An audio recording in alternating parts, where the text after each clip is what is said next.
husband saya sendiri adalah seorang cancer fighter, NPC, stage 4A, kanser pakai hidung.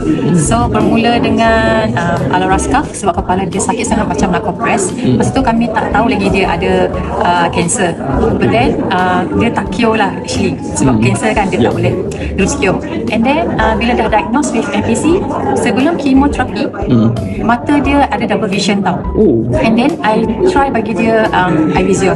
Lepas makan Avision, dia terus 3 kotak makan, terus okey. Dia tak pakai spek. Kalau tak, dia akan pakai spek sebab mata dia macam tak boleh tengok cahaya. Macam Dracula lah, macam tak boleh tengok cahaya matahari directly. So pakai spek. Even malam pakai. Tapi lepas 3 kotak Avision, dia terus okey. And then masa kemoterapi, orang lain kalau kemo, dia akan ada side effect macam badan lemah. So bila dia makan, sebelum ada terapi, kemoterapi, dia makan 4 sachet, balik makan 4 sachet, dia tak ada rasa muntah. The whole week, the next 2 weeks akan ada kemo kan.